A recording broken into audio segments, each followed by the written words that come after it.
বলেন ফামান ইয়ালামু আন্নামা উনজিলা ইলাইকা মির রাব্বিকাল হাক্কু কামান হুয়া আ'মা। সুবহানাল্লাহ পড়েন। আল্লাহ রাব্বুল আলামিন বলেন যারা কোরআন পেয়ে কোরআন অনুযায়ী জীবন গঠন করে না, কোরআন অনুযায়ী জীবন সাজায় না, কোরআনকে পেয়েও না পাওয়ার বান্দরে যারা থাকে তারা হলো অবুদ্ধিমান, তারা হলো অজ্ঞ, তারা কখনো আমি আল্লাহ রাব্বুল আলামিনের ভাষায় বুদ্ধিমান হতে পারে না। যাদের ভিতরে কোরআন নাই তারা কখনো বুদ্ধিমান হতে পারে না।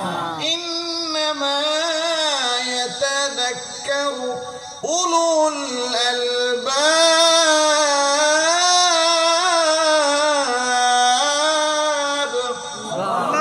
আল্লাহ রাব্বুল আলামিন বলেন ইন্নামা ইয়াতাযাক্কারু উলুল আলবাব, যারা কেবলমাত্র শুধুমাত্র তাদের জীবন এই কোরআন দিয়া পরিচালনা করে, কোরআন দিয়া সাজায়, কেবলমাত্র শুধুমাত্র আমি আল্লাহ রাব্বুল আলামিনের পরিভাষায় তারা বুদ্ধিমান।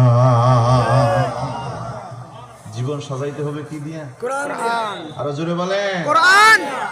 আল্লাহ বুদ্ধিমানের কথা বলার আগে আগে অবুদ্ধিমানের কথা বলছেন। আফামা ইয়ালামু আন্নামা উনজিলা ইলাইকা মির রাব্বিকাল হাক্কু কামান হুয়া আ'মা।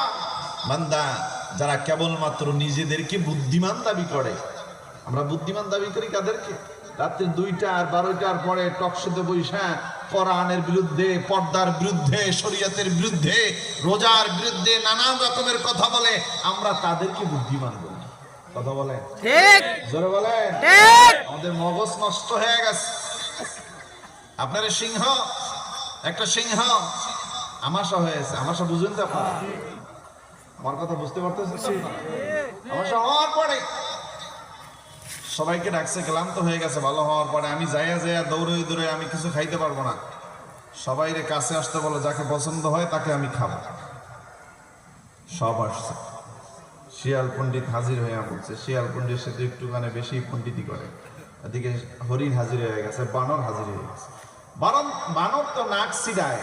বানর কইতেছে, রাজা মহোদয় আপনি আমাদের ডাকছেন, কিন্তু আপনি যা করছেন, আপনার পেটের অবস্থা তো ভালো না। এই যা টয়লেট যা করছেন, এত দুর্ঘ্রাণ, অবস্থা খুব বেতা। থাপ করে থামা দিয়ে অর্ডারে শেষ করে ফেলছে। আমার ব্যাপারে মন্তব্য করছো? কথা বলেন। এরকম স্বভাবের কিছু মানুষ আছে না? না, আপনি অপরাধ করছেন, অপরাধ করার পরে সেটা বলছে, কিন্তু আপনি সংশোধন না হয়ে আপনি উল্টো তাকে প্রতিক্রিয়া দিয়ে তাকে ধ্বংস করে দিলেন। এরকমের স্বভাবের কিছু মানুষ ছিল কি ছিল না? এখন আছে না নাই? এখন আছে না নাই? আমাদের চিহ্নিত করতে হবে এদেরকে।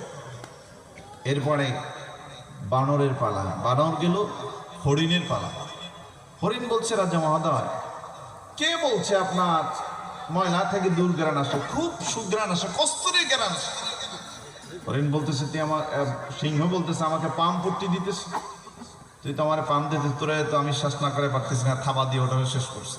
এখন আছে শিয়াল পণ্ডিত মহাশয়। বলে, শিয়াল বলো তোমার মন্তব্য।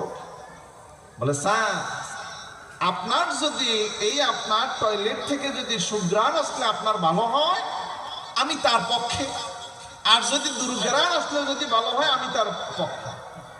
কথা বুঝেন না? সিংহ কইতেছে, আসলেই তুমি বুদ্ধিজীবী, আসলে কি?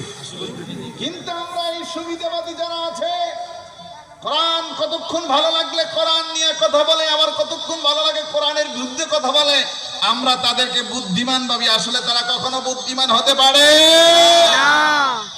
আমরা বুদ্ধিমান ভাবি কাকে? যারা 50 টাকা, 100 টাকা, 500 টাকার বিনিময় সালিসি ঘুরায় দেয়, আমরা তাদেরকে বুদ্ধিমান ভাবি। কখনো তারা কোরআনের পরিভাষায় তারা বুদ্ধিমান হতে পারে? জোরে বলেন পারে? কারণ কোরআনের জ্ঞান নাই যার, অজ্ঞ তিনি।